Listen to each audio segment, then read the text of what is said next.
Leeds, home to over 30,000 students and over 200 bars, pubs and nightclubs. For as long as anyone can remember, drinking has been a major part of student culture. In recent years, however, news coverage has exclusively shown the life of a student as one of reckless partying, binge drinking and dangerous viral trends. Is this a fair portrayal of student life? Are the drinking habits of students as harmful as they say? To find out, we're going to get an insider's perspective on the social lives of students by talking to the people who get a first-hand view on a regular basis: bar staff, hospital workers, tutors and students themselves. Dan Comley is the supervisor of Carpe Diem, located next to Millennium Square in the heart of the city. As well as a bar, Carpe Diem is a popular music venue and regularly attracts a large student crowd. We have a student night on Tuesday, it's pound pints night, so it's like pound pints for Carlin, Trimway, John Smith's and a vodka mixer, so it's normally pretty packed out on a Tuesday, and you see them in during the daytime, anytime, first week as well. The students, having been a student in Leeds for 3 years previously to working here, it can get quite rowdy. For the most part they're all pretty good, but like we've had, I think on Tuesday we had students chucking glasses at each other, so that was a lot of fun to deal with, but that comes with pound pint nights, I think. With offers and discounts aimed at 18 to 21s, Revolution is one of the biggest bars for students in the area, and waitress Megan Bentley has witnessed a fair share of rowdy behaviour. Unfortunately, on a regular basis, but I think the culture, not just in Leeds, but the student culture, is obviously binge drinking.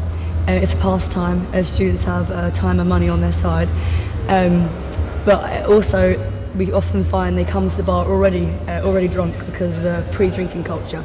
So they'll drink before they come to revs.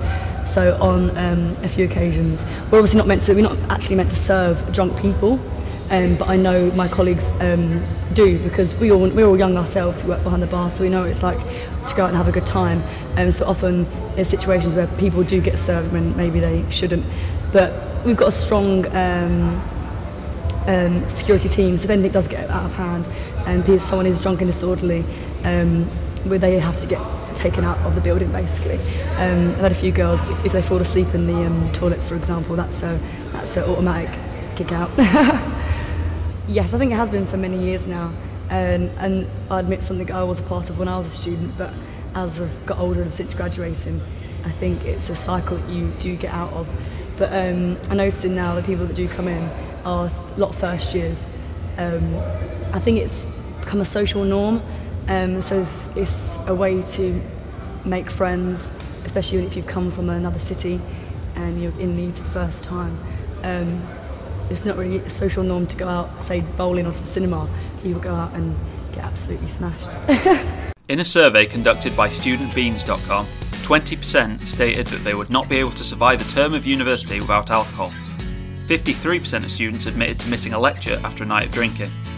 Of the non-drinking students, 47% wish alcohol was not such a big part of student life. It's not just the social side of university life that can be affected by heavy drinking.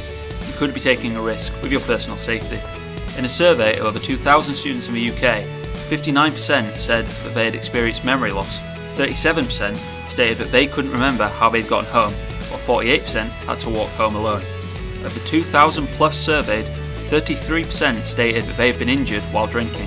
That means 1 in every 3 students has caused themselves harm while out drinking. We've heard from those who see the cause and effects of binge drinking on a regular basis. What about hearing from the students themselves? I'd say it's rare to find someone that doesn't drink at uni.